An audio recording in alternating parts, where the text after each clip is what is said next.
Hello learners, welcome to Unacademy. आज के इस सेशन की शुरुआत हम एक सवाल से करते हैं। आप मुझे यह बताइए कि जब कभी भी आप कोई नया एक्ट पढ़ना शुरू करते हैं तो आप सबसे पहले क्या पढ़ते हैं? आप में से बहुत सारे लोगों का जवाब होगा सर इंडेक्स, कई लोग बोलेंगे सर सेक्शन नंबर 1, और हमारे कुछ ऐसे भी स्टूडेंट्स होंगे जो बोलेंगे कि हमें इन सब चीजों से कोई मतलब नहीं है, हम सबसे पहले वो पढ़ते हैं जो कि एग्जाम के लिए इंपॉर्टेंट है। अगर ये सवाल आप मुझसे पूछे तो मेरा जवाब होगा सबसे पहले मैं पढ़ता हूं डेफिनेशन क्लॉज यानी कि सेक्शन नंबर 2, क्योंकि वही मुझे आइडिया दे पाता है कि ये एक्ट कितना बड़ा होने वाला है और इसमें क्या क्या इंपॉर्टेंट प्रोविजन मुझे मिलने वाले हैं। तो आज के इस वीडियो में हम एग्जैक्टली यही करने वाले हैं, यानी कि आज हम पढ़ेंगे हमारे नए क्रिमिनल लॉ में से एक, यानी कि नई सीआरपीसी यानी कि भारतीय नागरिक सुरक्षा संहिता का डेफिनेशन क्लॉज। अब इससे पहले कि हम इस वीडियो की शुरुआत करें, सबसे पहले हम ये तो देख लें कि इसका इंट्रोडक्शन क्या है। तो भाई इंट्रोडक्शन तो सब जानते हैं, लेकिन उसके बावजूद देखना जरूरी है। हमारे 3 नए क्रिमिनल लॉ जो कि पुराने लॉ से आए हैं, यानी कि आईपीसी बना भारतीय न्याय संहिता, हमारा आज का टॉपिक जो कि है नई सीआरपीसी यानी कि क्रिमिनल प्रोसीजर कोड बना भारतीय नागरिक सुरक्षा संहिता, और उसके बाद है एविडेंस एक्ट जो कि बना भारतीय साक्ष्य अधिनियम। तो आज हम इन तीनों में से एक यानी कि नई सीआरपीसी यानी कि बीएनएसएस का डेफिनेशन क्लॉज पढ़ने वाले हैं। तो चलिए जल्दी से शुरू करते हैं। एक फोटो मैंने हटाई नहीं, एक फोटो मैंने स्पेशली लगाई, वो है अमित शाह जी की फोटो, ताकि आपके दिमाग में बात क्लियर रहे। क्या क्लियर रहे सर? कि इसको पार्लियामेंट में किस दिन लाया गया था, कौन से दिन इसको प्रेसिडेंट से असेंट मिली थी, कौन से दिन ये पास हुआ था, कौन सा इसका एनफोर्समेंट डेट है, ये सारी की सारी डिटेल में ऑलरेडी शेयर कर चुका हूं। आपको ये वीडियो टैग मिल जाएगा, और उसके साथ ही साथ अगर टैग नहीं मिल रहा है तो आप मुझे नीचे कमेंट सेक्शन में बताइए कि इसके इंपॉर्टेंट डेट्स क्या हैं।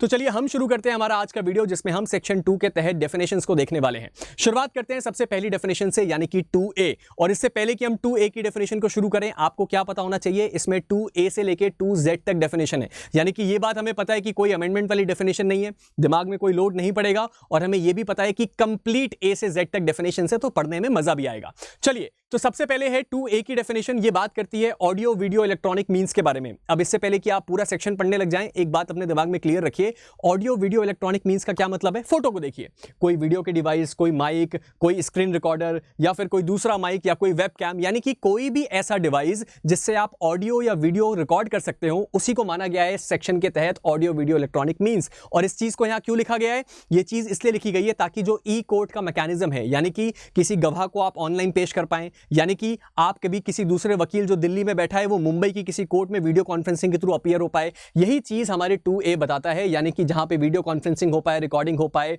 ये किस लिए हो पाए? For the purpose of identification, search and seizure और एविडेंस, यानी कि एविडेंस लिया जा सके, सर्च और सीजर भी किया जा सके, और उसके साथ ही साथ किसी को अगर किसी को प्रोड्यूस करना है कोर्ट में तो वो काम भी किया जा सके। ये है सेक्शन नंबर 2A। उसके बाद आते हैं 2B में। ये एक बड़ी इंपॉर्टेंट डेफिनेशन है, और 2B बेल से कनेक्ट हो गया तो हमें याद भी रहेगा। 2B बात करता है बेल का, और ये क्या बोलता है? कुछ नहीं बोलता। ये बोलता है कि जब कभी भी किसी इंसान को रिलीज पे छोड़ा जाएगा, कहां से? जब उसको अरेस्ट कर लिया गया हो, तो उसके बाद अगर उसको रिलीज पे छोड़ा जाएगा कुछ कंडीशंस लगा के, यहां पे देखिए रिलीज पे छोड़ा जाएगा कुछ कंडीशंस लगा के, और वो कब छोड़ा जाएगा? जब वो कोई बॉन्ड या बेल बॉन्ड एग्जीक्यूट कर देता है। इसका मतलब बॉन्ड और बेल बॉन्ड क्या होता है मैं आपको अभी बता देता हूं, एक अंडरटेकिंग होती है, लेकिन इसके बारे में भी हम आगे डेफिनेशन क्लॉज में पढ़ेंगे। इन दोनों चीजों को डिफाइन किया गया है। तो बेसिकली हमने बेल का मतलब क्या समझा? बेल का मतलब होता है आपको परमानेंटली छोड़ा नहीं जा रहा है। बेल का मतलब होता है कि किसी इंसान को कुछ कंडीशंस लगा के बोला जाता है कि ठीक है आप कुछ समय जेल से बाहर रहिए, लेकिन उसके लिए भी आपको बॉन्ड साइन करना होता है। और बॉन्ड में क्या लिखा होता है? बॉन्ड में लिखा होता है कि कोई दूसरा व्यक्ति आता है और आपकी गारंटी लेता है कि हां मैं इस बात की गारंटी देता हूं कि ये भागेगा नहीं, अगर ये भागा तो इतने हजार रुपए मैं सिक्योरिटी डिपॉजिट जमा कर रहा हूं, आप उसको जब्त कर लीजिएगा, या अगर ऐसा होगा तो पूरी जिम्मेदारी मेरी होगी। बहुत टफ चीज है ये बॉन्ड। तो ये क्या कह रहा है सर? 2B बात करता है बेल के बारे में, यानी कि किसी आदमी को अरेस्ट से बाहर निकाला जाएगा किस चीज पे सर? एक बॉन्ड एग्जीक्यूट करने के बाद। आगे बढ़ते हैं। इसके बाद आता है 2C जो बात करता है बेलेबल ऑफेंस की। अब देखिए ये बात तो हमें क्लियरली पता है कि हमारे यहां पे 2 टाइप के ऑफेंसेस होते हैं, बेलेबल और नॉन बेलेबल। एक और टाइप का ऑफेंस होता है सर कॉग्नाइजेबल, नॉन कॉग्नाइजेबल। इन सब चीजों का फर्क आपको देखने को मिलेगा। एक जुडिशरी का क्वेश्चन मैं आपको यहीं से बता देता हूं, कई बार पूछता है कि बेलेबल ऑफेंस कहां डिफाइंड है, तो आपको पता है 2C, लेकिन कई बार पूछ लेता है नॉन बेलेबल ऑफेंस कहां डिफाइंड है, और आप पूरी डेफिनेशन क्लॉज ढूंढते हैं, आपको मिलता नहीं, आपको लगता है क्वेश्चन गलत है। क्वेश्चन एग्जैक्टली सही है। ये देखिए 2C में बेलेबल और नॉन बेलेबल दोनों चीजों को डिफाइन किया गया है। अब ये क्या बोलता है उसको देखते हैं। ये बोलता है bailable offence means an offence which is shown as bailable in first schedule. अगर आपको ना पता हो तो हमारी नई सीआरपीसी और पुरानी सीआरपीसी दोनों में थे 2 शेड्यूल्स। शेड्यूल का मतलब क्या होता है सर? कुछ एक्स्ट्रा चीजें जो अटैच करी जाती हैं बेयर एक्ट में। अब यहां पे क्या लिखा हुआ है? यहां पे लिखा हुआ है कि कोई बेलेबल ऑफेंस वो ऑफेंस है जो कि फर्स्ट शेड्यूल में दिया हुआ है। फर्स्ट शेड्यूल में कोई ऑफेंस कॉग्नाइजेबल है कि नॉन कॉग्नाइजेबल, बेलेबल है कि नॉन बेलेबल, ये सारी की सारी चीजों का ब्यौरा कहां दिया हुआ है? फर्स्ट शेड्यूल में। तो फर्स्ट शेड्यूल में जो चीज बेलेबल लिख दी है वो बेलेबल है, जो चीज नॉन बेलेबल लिखी है वो नॉन बेलेबल है, और एक इस तरह का चार्ट बना हुआ है वो आपको देखने को मिल जाएगा। तो अगर आपके पास बेयर एक्ट है और अगर नहीं भी है तो आप ऑनलाइन जाइए, सर्च कीजिए, आपको एग्जैक्टली देखने को मिल जाएगा कि बेलेबल और नॉन बेलेबल कहां दिया हुआ है। तो अगर आपसे कभी भी पूछा जाए कौन सा ऑफेंस बेलेबल है, जो कम सीरियस वाला ऑफेंस होता है वो बेलेबल होता है। और बेलेबल की क्या बात है, बेलेबल में आपको बेल मिलना आपका अधिकार होता है, नॉन बेलेबल में कोर्ट की मर्जी के ऊपर है, यानी कोर्ट की इच्छा हुई तो बेल देगा, अदरवाइज नहीं देगा। चलिए आगे बढ़ते हैं। इसके बाद आता है सेक्शन 2D जो कि बात करता है बेल बॉन्ड की। बेल कहां दिया हुआ था सर, 2B में, और बॉन्ड कहां दिया हुआ है 2D में, यानी कि फर्स्ट अल्फाबेट से हमें पता चल गया बेल कहां दिया हुआ है और आखिरी अल्फाबेट से पता चल गया कि बॉन्ड कहां दिया हुआ है। अब इसको देखते हैं। Bail bond means N undertaking for the release with surety. क्या कहना चाह रहा है ये सिर्फ इतना कह रहा है कि अगर आपको कोई भी बेल लेनी है तो आपको बेल बॉन्ड साइन करना पड़ेगा। और ये साइन क्या होता है, ये एक अंडरटेकिंग होती है, यानी कि इस तरह की कोई अंडरटेकिंग जहां आप जिम्मेदारी लेते हैं कि हां मैं भागूंगा नहीं, जब जब मुझे कोर्ट बुलाएगी तब तब मैं कोर्ट के पास आऊंगा अपीयर होने। और उसके साथ ही साथ यहां पे आपको श्योरिटी भी देनी पड़ती है। श्योरिटी और सिक्योरिटी में भी फर्क आपको पता होना चाहिए। श्योरिटी का मतलब होता है जब कोई व्यक्ति आके आपकी जिम्मेदारी ले कि हां मैं इस बात की गारंटी लेता हूं कि ये इंसान भागेगा नहीं और कोर्ट की प्रोसीडिंग में कोऑपरेट करेगा। लेकिन जब हम बात करते हैं सिक्योरिटी की तो उसका मतलब होता है जब आप कुछ अपनी बिलोंगिंग या कुछ पैसा या कुछ वैल्यूएबल आइटम सिक्योरिटी के रूप में रखते हैं कि अगर मैंने इस अंडरटेकिंग को ब्रेक किया तो आप उस पैसे को अपने पास रख सकते हैं। चलिए आगे बढ़ते हैं। इसके बाद आता है 2E जो कि बात करता है बॉन्ड के बारे में। अब मैंने आपको बताया था हमें बॉन्ड और बेल बॉन्ड दोनों देखने को मिलेगा। तो बेल बॉन्ड होता है स्पेशली बेल के लिए, और बॉन्ड क्या होता है सर, बाकी की चीजें। जैसे कि मान लीजिए कि कभी आप एक गवाह हैं किसी केस में, तो वहां आपसे बॉन्ड साइन करवाया जाएगा कि आप जब जब कोर्ट की प्रोसीडिंग चले आप कोर्ट में आए। तो ये बॉन्ड क्या है sir, bond means a personal bond और an undertaking for release without surety. अब ये बॉन्ड क्या है सर, बॉन्ड एक पर्सनल बॉन्ड भी हो सकता है, यानी कि खुद बनाने वाला बॉन्ड, और एक दूसरा टाइप का बॉन्ड भी हो सकता है। बेसिकली ये क्या है, एक अंडरटेकिंग है जो कि विदाउट श्योरिटी की होता है, यानी कि यहां पे कोई दूसरा व्यक्ति आपकी जिम्मेदारी लेने की जरूरत नहीं होती। ठीक है सर, आगे बढ़ते हैं। आगे हमारे पास है सेक्शन नंबर 2F जो कि बात करता है चार्ज के बारे में। यह बात मैं आपको अभी से बता दूं कि एक बहुत इंपॉर्टेंट डेफिनेशन है। चार्ज की डेफिनेशन क्या कहती है, कई लोगों को कंफ्यूज करती है, लेकिन हम बड़ी सिंपल तरीके से समझ जाएंगे। क्या कहता है, charge includes any head of charge when the charge contains more head than one. अब ये बड़ी कंफ्यूजिंग सी डेफिनेशन है, क्या कहना चाहता है, इस चीज को हम बड़ी आसानी से समझ सकते हैं इस दी हुई पिक्चर से। यहां पे हम देख रहे हैं कि एक चोर है और वो इस घर में चोरी करने आया। अब अगर मान लें कि ये चोर इस घर में चोरी करने आया तो सबसे पहले वो क्या करेगा सर, सबसे पहले वो घर में आएगा और इसके दरवाजे को तोड़ेगा। अब मान लेते हैं वो अंदर गया और वो चोरी कर रहा था, उसी समय उसको कोई इंसान मिल गया, उस घर का मालिक, और उसने अपने इस वेपन से उसके ऊपर हमला किया और वो आदमी मर गया। अब उसने दो अपराध किए हैं, पहला तो चोरी का अपराध किया और दूसरा उसने एक मर्डर भी किया है। अब इस सिचुएशन में क्या होगा सर, एक चार्ज उसके ऊपर लगेगा थेफ्ट का और दूसरा चार्ज उसके ऊपर लगेगा मर्डर का। यही चीज यहां पे लिखी हुई है। ये कहता है charge includes any head of charge, यानी कि चार्ज का मतलब होता है अलग अलग आरोप किसी चीज के ऊपर लगना, और वो एक से ज्यादा भी हो सकते हैं। यानी कि इसका मतलब क्या है सर, अगर कभी आपने कोई चोरी करी तो आपके ऊपर चोरी का चार्ज लगा, अगर आपने चोरी डकैती भी कर ली तो चोरी और डकैती दोनों का चार्ज लगा। मान लीजिए कि आपने डकैती करी और उसके साथ साथ मर्डर भी किया तो आपके ऊपर डकैती और मर्डर दोनों का चार्ज लगा। यही मतलब लिखा हुआ है चार्ज का, जो कि दिया है 2F में। चलिए आगे बढ़ते हैं।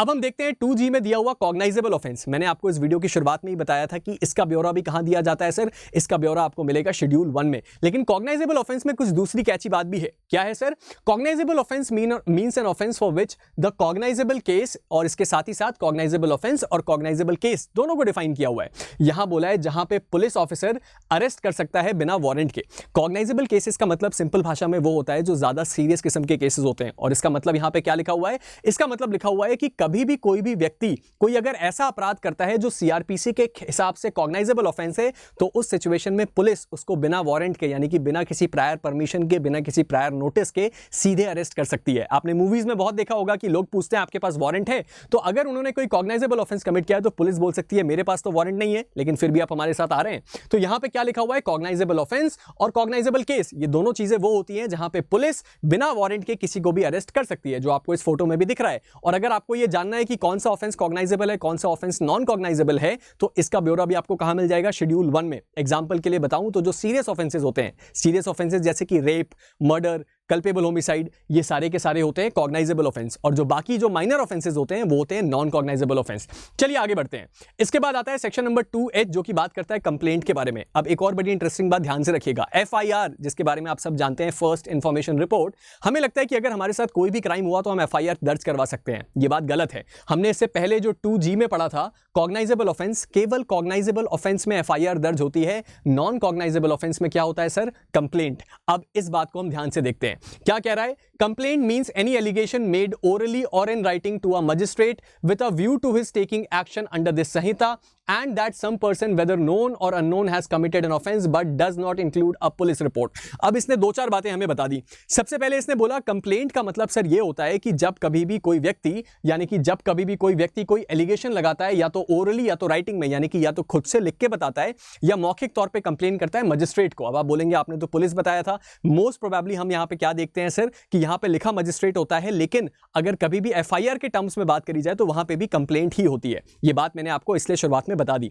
तो यहां कह रहा है कि जब कभी भी कोई व्यक्ति मौखिक तौर पे, यानी कि खुद से बोल के या फिर खुद से लिख के किसी मजिस्ट्रेट को क्या करता है, कोई शिकायत करता है इस पॉइंट ऑफ व्यू के साथ कि मजिस्ट्रेट कोई एक्शन ले, तो ये क्या बात होती है सर, उसको हम कंप्लेंट कहते हैं। उसके बाद एक और इंपॉर्टेंट बात लिखी हुई है कि पुलिस रिपोर्ट जो है वो कंप्लेंट नहीं मानी जाती। पुलिस रिपोर्ट क्या होता है सर? जब पुलिस FIR दर्ज होने के बाद इन्वेस्टिगेशन करती है और इन्वेस्टिगेशन करने के बाद अपनी रिपोर्ट मजिस्ट्रेट के पास सबमिट करती है, उसको कहते हैं पुलिस रिपोर्ट। अब जाहिर सी बात है कि पुलिस की रिपोर्ट को हम कंप्लेंट तो नहीं बोलेंगे, तो इसीलिए कंप्लेंट एक अलग एंटिटी है और पुलिस रिपोर्ट एक दूसरी एंटिटी है, जिसको हम आगे भी समझेंगे।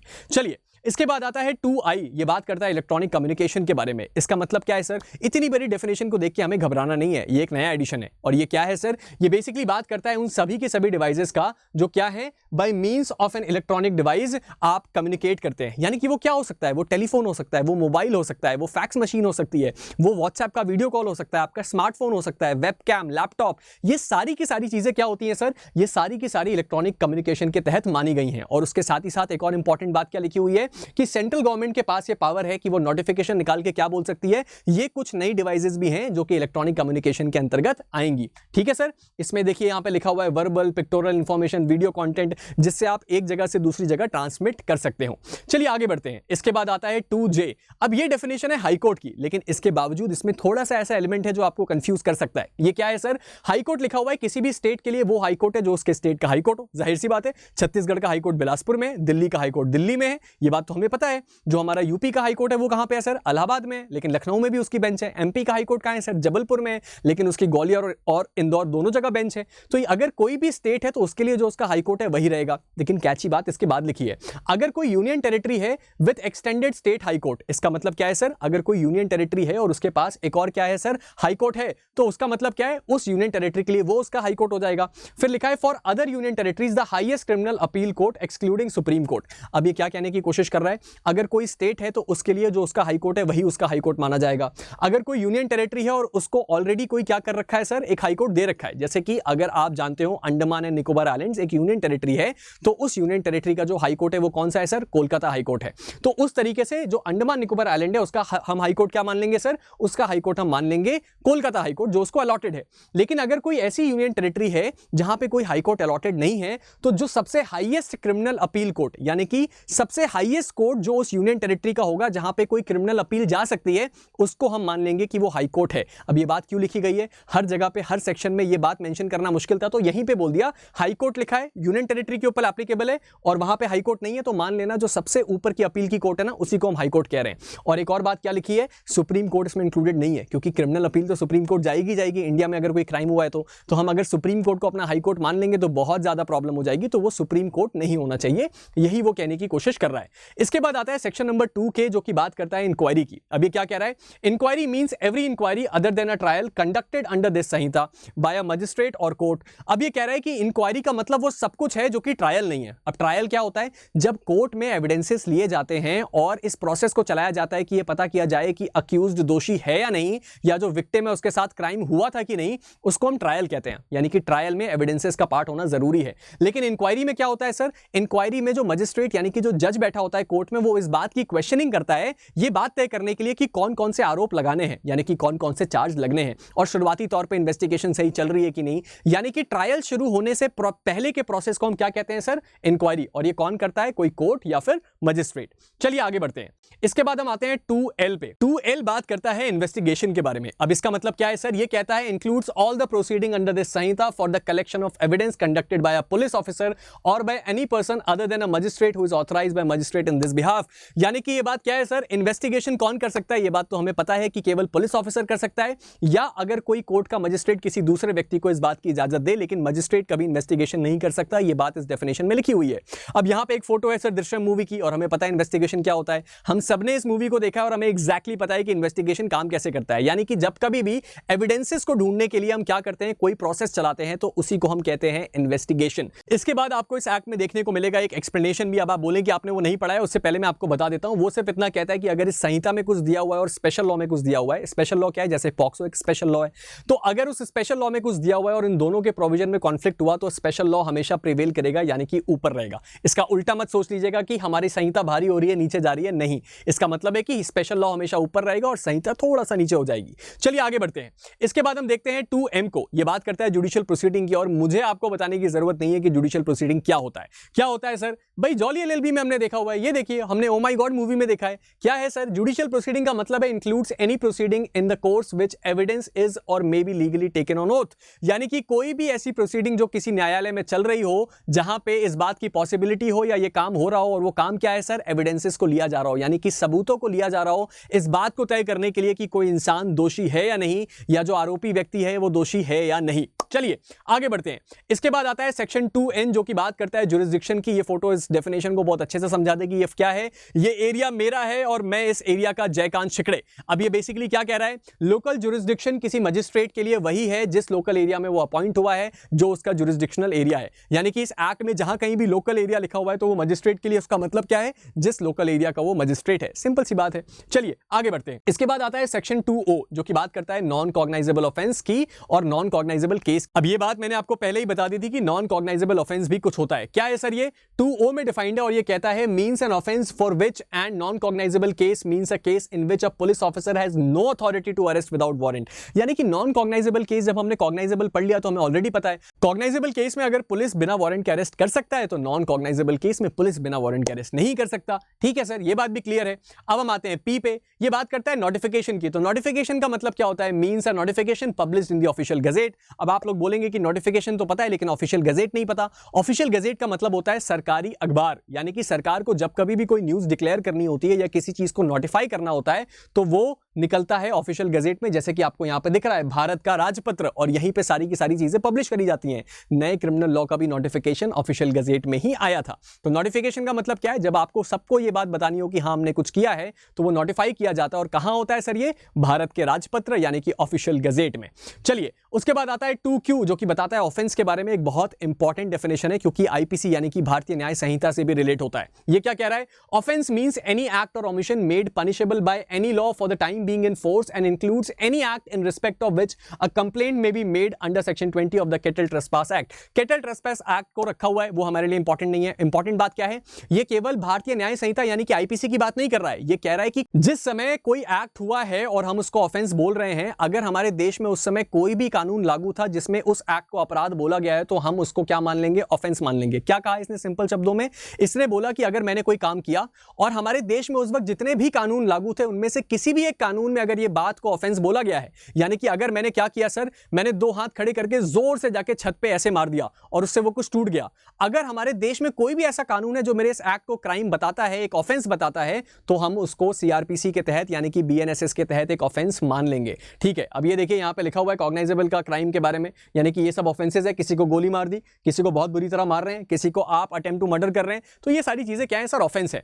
उसके बाद लिखा हुआ है 2R, ये बात करता है officer in charge of a police station. अब इस बारे में हम क्यों बात कर रहे हैं, जब आप एफआईआर पढ़ेंगे सेक्शन नंबर कहां पे सर 173 में, तो आपको पता चलेगा क्या कि जो एफआईआर है वो कौन, उसकी जिम्मेदारी किसके पास होती है, officer in charge of a police station के पास। तो ये डेफिनेशन ये बताती है कि भाई किसी भी पुलिस स्टेशन के लिए ऑफिसर इन चार्ज कौन माना जाएगा, जो वहां पे ऑफिसर इन चार्ज हो। उसके साथ ही साथ उसने बोला है कि अगर ऐसा व्यक्ति एब्सेंट है या उस वक्त अवेलेबल नहीं है, तो जो अगला कोई पुलिस ऑफिसर वहां पे अवेलेबल है उसको मान लिया जाएगा कि वो क्या है, officer in charge of police station. बस एक शर्त दे दी है कि वो कांस्टेबल की रैंक से ऊपर का होना चाहिए, यानी कि sub inspector, assistant sub inspector, inspector, इन लोगों को बोला गया है कि वो भी police officer in charge of police station माने जाएंगे।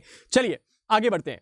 उसके बाद आता है 2S जो कि प्लेस के बारे में बताता है। अब ये क्या बोल रहा है, अब आप लोग बोलेंगे बड़ी आसान सी डेफिनेशन है, लेकिन इसमें भी बहुत बड़ा कैच है। प्लेस का मतलब है house, building, tent, vehicle and vessel. मतलब कि अगर अब यहां पे बोला गया कि किसी प्लेस पे क्राइम नहीं होना चाहिए, तो अगर किसी इंसान ने किसी नाव पे कोई क्राइम कर दिया तो वो तो कोर्ट में डिफेंस ले सकता है ना कि आपने प्लेस बोला था, मैंने प्लेस पे थोड़ा ना किया, मैंने तो एक वेसल पे किया है। तो इसीलिए बोल दिया गया है कि जहां कहीं भी प्लेस लिखा हुआ है उसका मतलब है house, building, tent, vehicle, vessel. यानी कि अगर हमने बोल दिया कि कोई चीज इस प्लेस पे होनी चाहिए या इस प्लेस पे नहीं होनी चाहिए, तो उसका मतलब है कोई भी जगह हो, चाहे आप गाड़ी के टेंट पे हो या किसी घर पे हो या आप किसी बोट में हो, शिप में हो, हर चीज को प्लेस की डेफिनेशन के अंतर्गत लिया गया है। उसके बाद आता है 2T जो कि बात करता है पुलिस रिपोर्ट की। ये कहता है means report forwarded by the police officer to a magistrate under subsection 3 of section 193। क्या कह रहा है सर ये सिर्फ इतना कह रहा है कि इन्वेस्टिगेशन कंप्लीट होने के बाद या मजिस्ट्रेट के किसी कॉग्नाइजेंस लेने के बाद अगर कोई रिपोर्ट का डिमांड हुआ है या इन्वेस्टिगेशन कंप्लीट होने के बाद जो रिपोर्ट जाती है उसको हम कह सकते हैं कि सर ये पुलिस रिपोर्ट आ गई है। और इसके बारे में कहां ब्यौरा दिया गया है, सेक्शन 193 के सब क्लॉज 3 के तहत। ये हमारे लिए इंपॉर्टेंट नहीं है,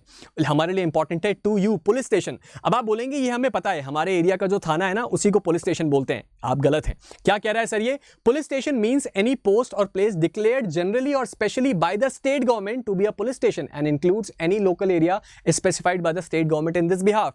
यहां पे स्टेट गवर्नमेंट प्ले में आती है। यानी कि अगर स्टेट गवर्नमेंट ने बोल दिया कि मैं इस टेंट को पुलिस स्टेशन मान रही हूं तो वो पुलिस स्टेशन हो जाएगा। यानी कि स्टेट गवर्नमेंट के पास ये पूरी अथॉरिटी है कि वो किसी भी एरिया के जुरिस्डिक्शन में किसी भी प्लेस को क्या बोल सकती हैं कि ये पुलिस स्टेशन है। यानी कि वो थाने की बात नहीं हो रही कि जो थाना आपने एरिया में देखा वही पुलिस स्टेशन होगा। स्टेट गवर्नमेंट किसी दूसरे एरिया को भी पुलिस स्टेशन डिक्लेयर कर सकती है। आगे बढ़ते हैं। इसके बाद 2V में क्या दिया हुआ है सर, पब्लिक प्रोसिक्यूटर। अब पब्लिक प्रोसिक्यूटर कौन होता है सर, ये मुझे बताने की जरूरत है क्या आपको। Means any person appointed under section 18 and includes any person acting under the directions of public prosecutor. दो बातें लिखी हुई हैं। सबसे पहली बात, सेक्शन नंबर 18 के तहत कोई व्यक्ति जो पब्लिक प्रोसिक्यूटर अपॉइंट किया हो, आपका पहला सवाल होना चाहिए कि यह व्यक्ति होता कौन है। तो जब कभी भी कोई क्राइम होता है तो हम मानते हैं कि हमारे स्टेट के अगेंस्ट वो क्राइम हुआ है और स्टेट को कौन रिप्रेजेंट करेगा, पब्लिक प्रोसिक्यूटर। यानी कि अगर ए ने बी का मर्डर कर दिया तो बी का जो वकील होगा वो कौन होगा सर, एक तो पब्लिक प्रोसिक्यूटर हो गई, और अगर उसके फैमिली वाले चाहें तो कोई दूसरे वकील को भी ला सकते हैं। और इंपॉर्टेंट बात क्या है, पब्लिक प्रोसिक्यूटर के द्वारा भेजा गया कोई व्यक्ति कोर्ट में जो उसको रिप्रेजेंट कर रहा है उसको भी क्या माना जाएगा सर, पब्लिक प्रोसिक्यूटर माना जाएगा। अगर आप में से किसी ने इस मूवी को ना देखा हो तो मैं पर्सनली रिकमेंड करूंगा। ऑल्दो ऐसा होता नहीं है कि टीचर बच्चों को बोले ये मूवी देखो, लेकिन मैं आपको बोलूंगा क्योंकि लीगल फील्ड की बहुत बहुत स्टीप जानकारी दी गई है यहां पे। और यहां पे ये बने हैं सर क्या, डिफेंस लॉयर, और ये बनी है पब्लिक प्रोसिक्यूटर। चलिए आगे बढ़ते हैं और ज्यादा समझने की कोशिश करते हैं। अब यहां पे क्या है सर, सेक्शन 2W जो कि बात करता है सब डिवीजन के बारे में। Means a sub division of a district. अब देखिए, अगर कोई डिस्ट्रिक्ट है, डिस्ट्रिक्ट मतलब आपने एक बात सुनी होगी कि अगर कोई IAS होता है ना तो सबसे पहले SDM बनता है। वो क्या होता है सर, सब डिविजनल मजिस्ट्रेट। इसका मतलब एक डिस्ट्रिक्ट को भी ना कई भागों में बांटा जाता है। पहले तो एक स्टेट होता है, एक स्टेट के अंदर कई सारे डिस्ट्रिक्ट होते हैं, फिर उन डिस्ट्रिक्ट को भी कई पार्ट में बांटा जाता है ताकि एडमिनिस्ट्रेशन सही से किया जा सके। तो किसी डिस्ट्रिक्ट के सब डिवीजन को क्या हम बोलते हैं सर, वो किसी डिस्ट्रिक्ट के छोटे से पार्ट को हम सब डिवीजन बोलते हैं। एग्जैक्टली वही बात सेक्शन 2W में लिखी हुई है। 2X पे आते हैं, ये बात करता है समन केस के बारे में। ये कहता है means a case relating to an offence and not being a warrant case. ये डेफिनेशन CRPC में भी ऐसी थी, यहां पे भी ऐसी ही है। लोगों को इरिटेट कर देती है, बोलती कि पता नहीं क्या कर रहे हैं हमारे साथ। यानी कि समन केस वो है जो कि वारंट केस नहीं है, तो हम भी इसको ऐसे ही समझ लेते हैं। उसके बाद आता है 2Y जो कि बात करता है विक्टिम के बारे में। ये डेफिनेशन बहुत ज्यादा इंपॉर्टेंट है। ये क्या कह रही है, victim means a person who has suffered any loss और injury caused by reason of the act और ओमिशन। यानी कि IPC का एसेंशियल हमने एलिमेंट पढ़ा है एक्टिस रियस, उसमें क्या होता है, एक्ट या ओमिशन, कोई गलत काम करना या ना करना। मतलब कोई गलत काम करना या कोई ऐसा काम जो आपको करना चाहिए था आपने नहीं किया, उससे सामने वाले को इंजरी हुई, तो वो क्या हुआ, एक्ट और ओमिशन के तहत आया और उससे क्राइम कंप्लीट हुआ। तो अगर किसी भी व्यक्ति के साथ ऐसा कोई गलत काम हुआ है तो वो क्या माना जाएगा, विक्टिम माना जाएगा। लेकिन उसके साथ ही साथ उसके गार्जियन और लीगल हायर को भी क्या माना गया है, विक्टिम माना गया। यानी कि अगर किसी के साथ मर्डर हो गया तो उसके उस सिचुएशन में उसके गार्जियन, उसके जो हायर्स हैं, उनको भी हम मानेंगे कि वो विक्टिम की कैटेगरी में आते हैं। यानी कि अगर कंपनसेशन देना है तो ये डेफिनेशन काम आएगी। यानी कि और हमें क्या देना है, अगर आपने एक्यूज के ऊपर कोई पेनल्टी इंपोज करी है और उसका बेनिफिट इसको देना है तो वो चीज काम आती है। चलिए उसके बाद आता है 2Z यानी कि हमारा आखिरी डेफिनेशन जो बात करता है वारंट केस की। हमने समन केस में क्या पढ़ा था, जो वारंट केस ना हो। तो वारंट केस क्या कह रहा है, means a case relating to an offence punishable with imprisonment for life और imprisonment for a term exceeding 2 years। यानी कि बेसिकली 2 साल से ज्यादा के जितने भी ऑफेंसेस होते हैं, कोई भी ऐसा ऑफेंस जिसकी सजा 2 साल से ज्यादा है, वो क्या है सर, वारंट केस है। तो समन केस क्या हुआ सर, कोई भी ऐसा ऑफेंस जिसकी सजा 2 साल से कम हो। ये हमारा यहां पे डेफिनेशन क्लॉज क्या हो गया, खत्म हो गया।